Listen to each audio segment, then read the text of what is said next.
Bueno, entonces nuestro tema que vamos a trabajar es sobre la inducción electromagnética.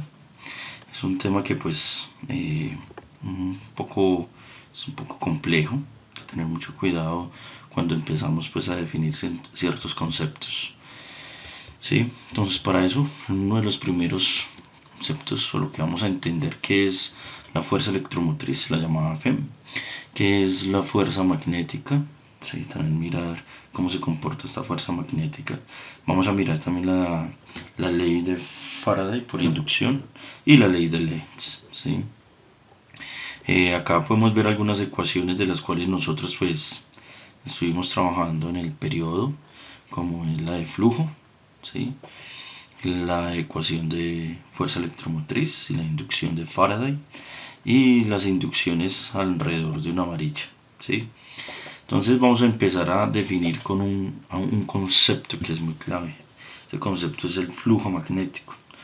¿A qué le llamamos flujo magnético? El flujo magnético es simplemente es el campo que atraviesa, es un campo magnético que atraviesa una superficie, ¿sí? Como lo podemos ver acá en este diagrama.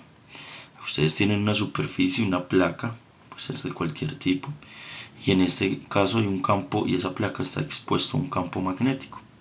Entonces ese campo magnético atraviesa esa placa y a esto le podemos determinar ese flujo, cuánto está pasando por ahí, por esa placa. ¿Listo?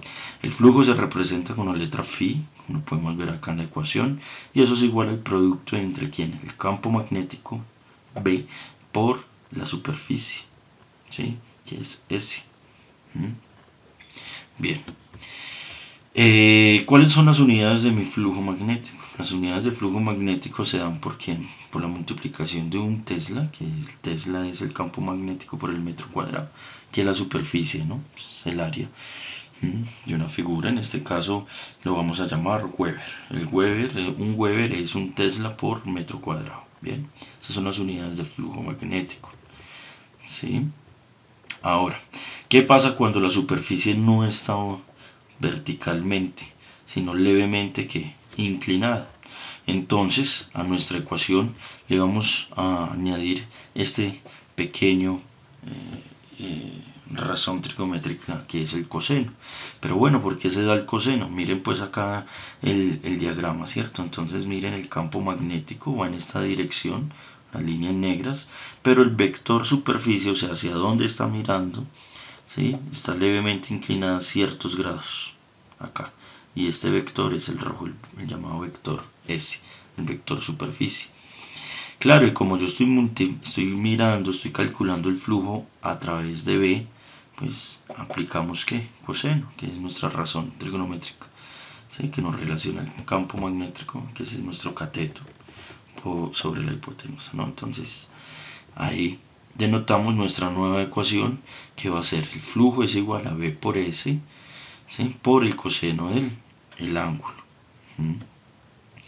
A veces en algunos libros o algunos videos que podemos encontrar, el producto S por coseno de alfa o de teta se denomina el superficie o la superficie efectiva para el flujo. ¿Sí? Son nombres que se le dan pues para abreviar a veces en las ecuaciones. ¿Ok?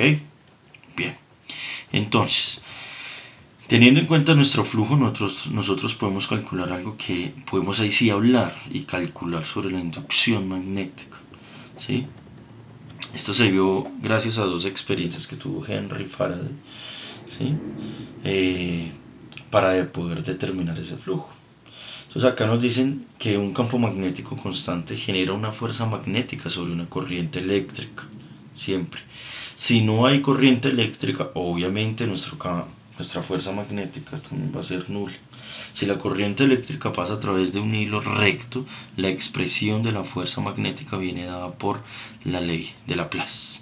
Entonces la ley de Laplace lo que me muestra es una relación entre dos variables.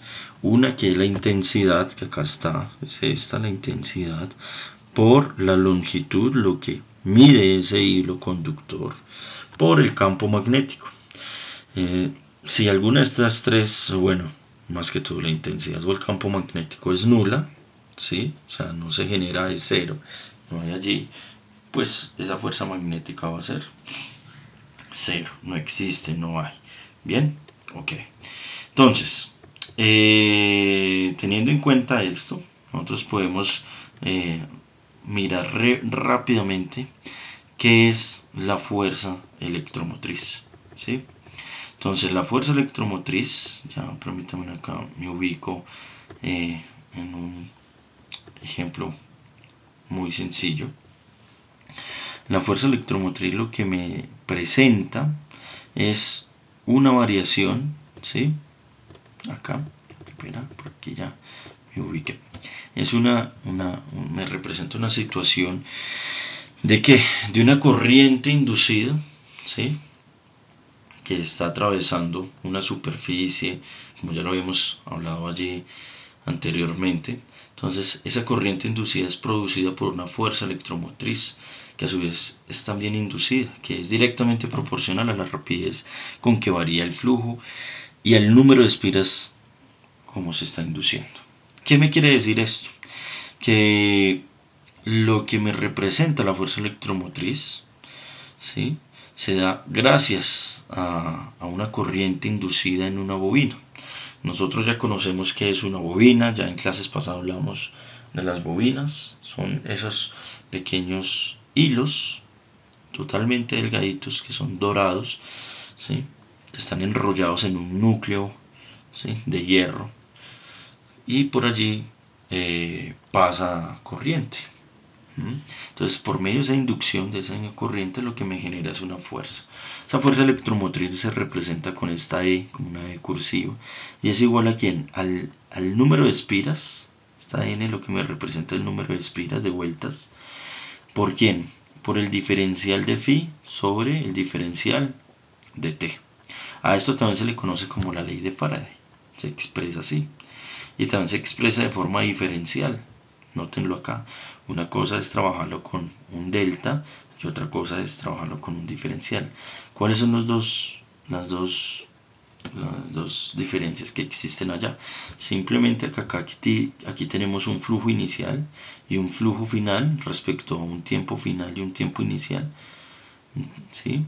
Y acá tenemos una ecuación respecto al flujo y que es derivable al tiempo. Bien. También cuando llevamos la fuerza electromotriz a un circuito RC, como es acá, nosotros habíamos trabajado también la ley de Ohm. Simplemente es hacer esa relación de voltaje es igual a resistencia por I, donde el voltaje son las unidades que se expresa la fuerza electromotriz. Por eso cabe hacer o se hace hincapié sobre esta expresión para circuitos. Bien. Recuerden que R es la resistencia y la I es la intensidad de corriente inducida. ¿Ah? Entonces aquí simplemente se hace una notación muy sencilla. Podemos verificar estas dos ecuaciones para I y para E. ¿Okay? Entonces lo que dedujo Faraday fue esa fuerza electromotriz inducida gracias a la bobina, a esa aplicación que se desarrolló en la bobina. La bobina se encuentra en varios artefactos, más que todo en los transformadores.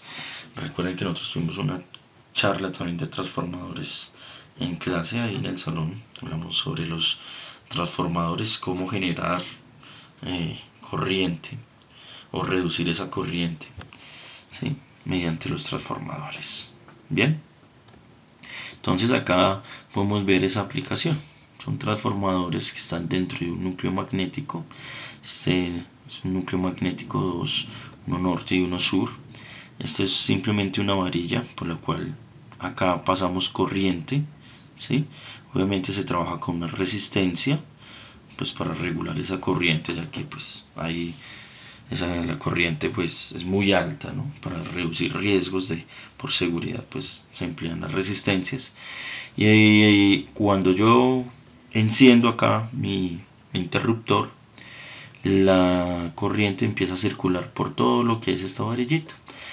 Pero este campo magnético lo que va a empezar es a ¿qué? A darle un movimiento a esa varilla, ¿sí? Empieza a girar como lo vemos acá. ¿sí? Ese es un método de inducción. Eso fue lo que se desarrolló allí. Allí podemos generar algunos motores de inducción.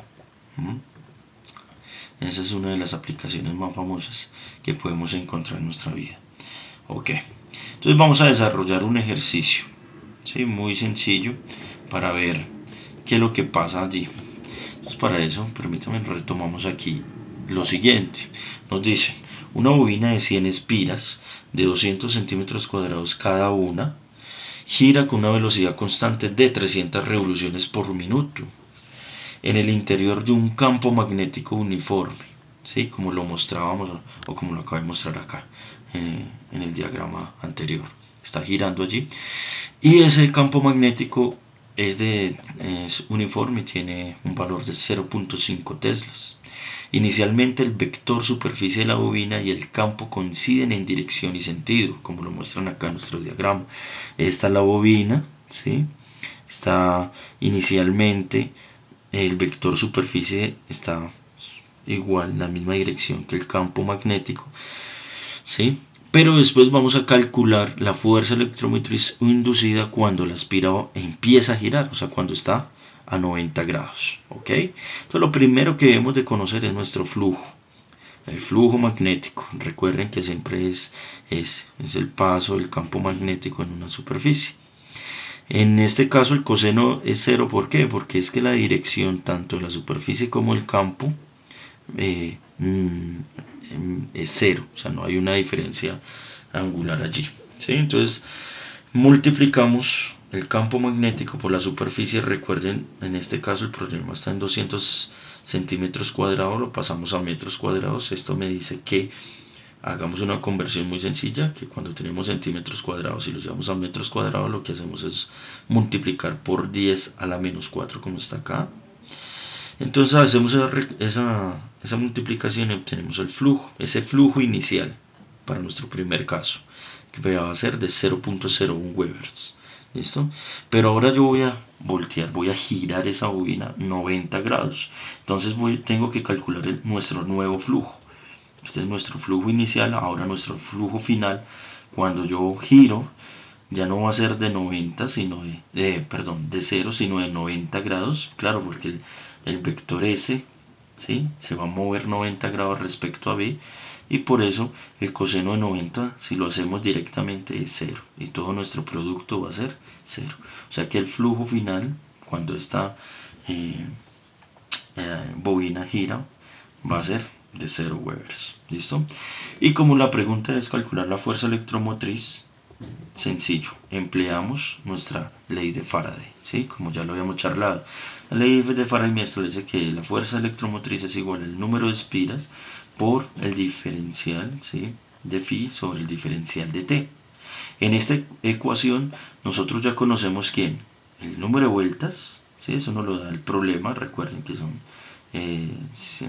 100 espiras por el diferencial de phi, que sería final, ¿sí?, menos inicial. ¿Ok? Ya más adelante ahí lo está desarrollado. Respecto al tiempo, pero acá no tenemos el tiempo. Entonces, ¿cómo lo hacemos? Pues empleando nuestros 300 revoluciones por minuto. Como nos dan una velocidad angular, la pasamos a radianes sobre segundos. Entonces llevamos los 300 revoluciones por minuto. Ya sabemos que una vuelta es 2pi y un minuto tiene 60 segundos. Entonces multiplicamos 300 por 2pi sobre 60 y eso nos da 10pi. Se deja en términos de pi, pues para no manejar tantos decimales, ¿ok? Ahora, eso es nuestra velocidad angular, pero ¿cómo conozco el tiempo? Pues la velocidad angular me dice que la ecuación, recordemos, de velocidad angular es 2pi sobre el periodo. El periodo en este caso es el mismo tiempo. Entonces por aquí podemos despejar y conocer el tiempo. Entonces despejamos a t, lo que recuerden que son procesos inversos. Si aquí está dividiendo, pasa ya al otro lado a multiplicar y bajamos a w, como lo tienen acá. Pi con pi se cancela, nos queda 2 dividido entre 10 y eso sería 0.2 segundos. Pero ese 0.2 segundos es respecto ¿qué? A un cuarto de vuelta, ¿sí?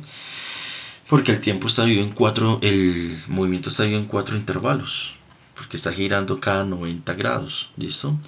Entonces lo que hacemos es dividir simplemente 0.2 segundos, porque es 90 grados respecto a una parte, dividido entre 4 y eso nos da el tiempo total, el general de ese movimiento. Son los 0.05 que gasta, pues. Bien, entonces en definición cogemos de nuevo nuestra ecuación, ¿sí? Y empezamos a reemplazar los datos. Noten acá que el flujo final es cuando giró esta bobina 90 grados, que nos dio 0, menos el inicial que fue el primero cuando no giró respecto al tiempo. Hacemos esta operación y obtenemos que la fuerza electromotriz es de 20 voltios. ¿Listo? Bien. Entonces, allí podemos verificar, ¿sí?, que cuando las bobinas, ¿sí?, empiezan a girar cada 90 grados, ese flujo va a ser 0, va a ser nulo. Solamente voy a obtener un valor cuando el vector de superficie y el vector B están en la misma dirección. Ahí sí yo tengo acá un flujo. ¿Ok? Tengan en cuenta esa parte. ¿Entendido? Bueno, vamos con otro ejercicio. ¿Sí? Permítanme, pues acá miramos uno más sencillo que pues para la teoría, ¿no? Cojamos este. Nos dicen ahora, una varilla conductora de 25 centímetros de longitud se desliza parcialmente a sí misma con una velocidad de 0.3 metros sobre segundos. ¿Sí? Un conductor en forma de U y 10 ohmios de resistencia. ¿Sí?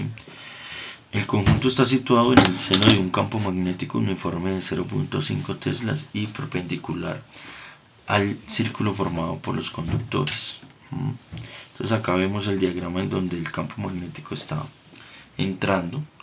Tenemos un circuito en donde uno de sus lados, una varilla, se está desplazando. ¿Sí? Bien, entonces lo que vamos a calcular es la fuerza electromotriz inducida, el valor y el sentido de la intensidad que recorre en ese circuito. Y vamos a verificar tres modelos, que es la potencia suministrada en la varilla, la energía disipada por la resistencia al cabo de 2 segundos, ¿sí?, y el módulo de dirección y sentido de la fuerza cuando se aplica ese movimiento. Y finalmente el trabajo realizado. Entonces este es un ejercicio muy complejo donde podemos allí detallar todas las variables que se pueden generalizar allí. Bien, bueno. Entonces lo primero que nosotros debemos de conocer es el flujo magnético. Entonces ese flujo magnético ya sabemos que es el campo magnético por el coseno del ángulo. ¿Sí? Conocemos B, claro, es 0.5 teslas. Conocemos la superficie.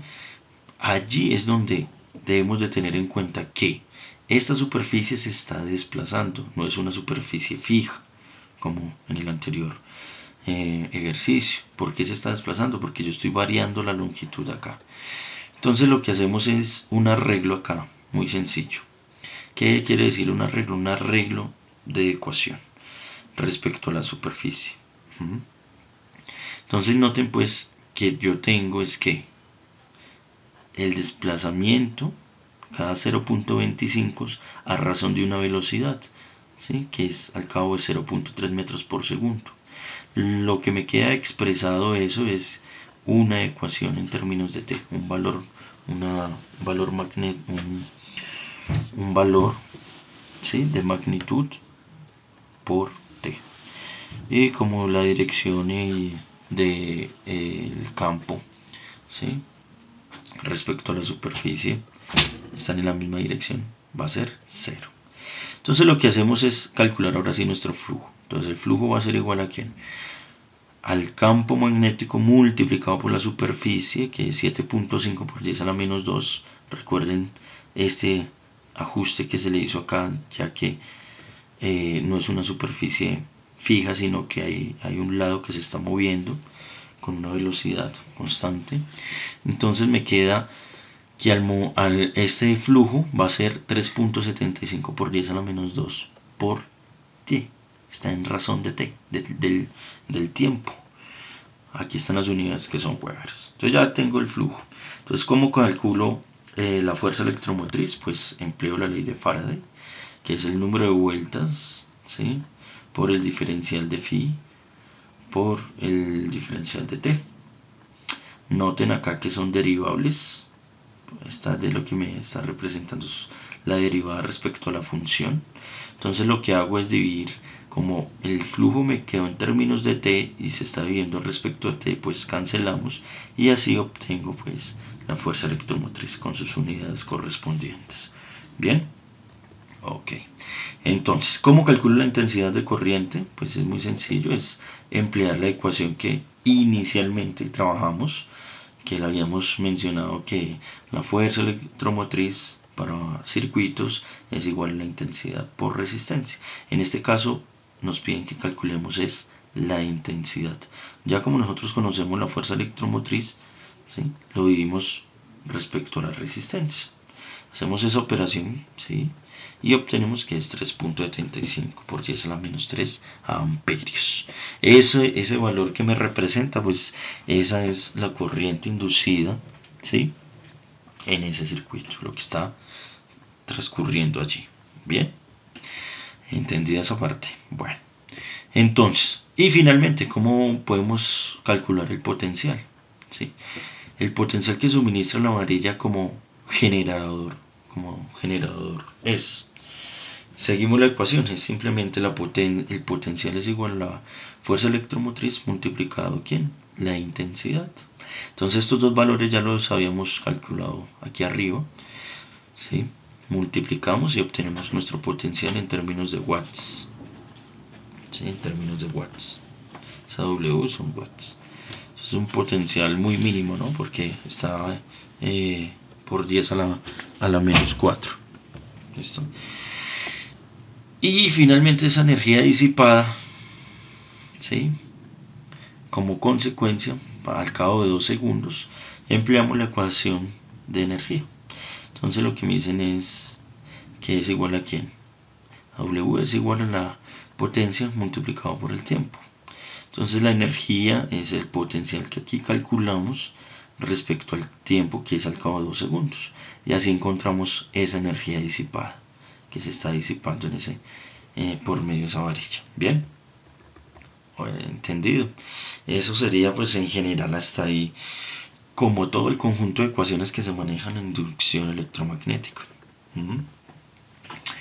Y al cabo, ya pues para conocer esa fuerza magnética, o viene dado por la expresión de la ley de Laplace, ¿sí?, como lo que mencionamos ahorita cuando ¿qué pasa cuando la intensidad o el campo magnético es cero? Pues nuestra fuerza magnética va a ser cero. Pero aquí pues no sucede esto, porque hay una intensidad ya calculada, ¿sí?, y un campo magnético por el cual transcurre allí. Bien, eso sería pues nuestra parte de la fuerza magnética. Este PDF ustedes lo tienen porque ya lo habíamos compartido alguna vez en clase. Ustedes ahí tuvieron la gran oportunidad de ver estos ejercicios ya resueltos, en los cuales los discutimos, los debatimos y los trabajamos, ¿no?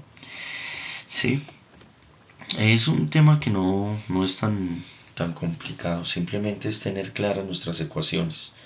¿Sí? Yo siempre les dije que por favor trabajaran bien esas ecuaciones, las tuvieran bien enunciadas, pues para precisamente generar allí un buen desempeño. Bien, yo a ustedes les preparé también unos ejercicios de aplicaciones para que podamos superar esas dificultades que tuvimos tanto en los quizzes o en el examen, ¿sí? Entonces también se preparan unos ejercicios allí para cada uno, especialmente para cada uno, para ver sus dificultades y poderlas superar. Bien, vamos a desarrollar un último ejemplo, que fue el del avión. Un avión que está volando horizontalmente, ¿sí? A 200 metros por segundo. Esa es una velocidad, ¿no? Esa es la velocidad del avión. En una región donde eh, la componente vertical del campo magnético terrestre tiene una intensidad de 36 microteslas. Bien, ojo pues ahí con ese microteslas, ¿no? Porque pues hay que hacer una conversión. En esas condiciones, la fuerza electromotriz inducida entre los extremos de las alas del avión es de 0.20 voltios. O sea, de acá a acá se está generando 0.20 voltios. Con estos datos vamos a calcular la distancia que separa los extremos de las alas del avión. O sea, nos piden L. Entonces acá vemos la velocidad, vemos el campo magnético y vemos esta longitud. ¿Sí? Lo que vamos a calcular. Entonces, de nuevo, la fuerza electromotriz viene dada por ¿quién? Por el campo magnético multiplicado por ¿quién? Por esa intensidad, por L multiplicado por la velocidad, ¿sí? Entonces me queda ¿quién? B por L por V. ¿Y por qué ahora por seno de 90? Pues como se está generando un ángulo allí, ambas son perpendiculares y es respecto a L el movimiento, entonces por identidad trigonométrica sabemos que es seno de 90, ¿no?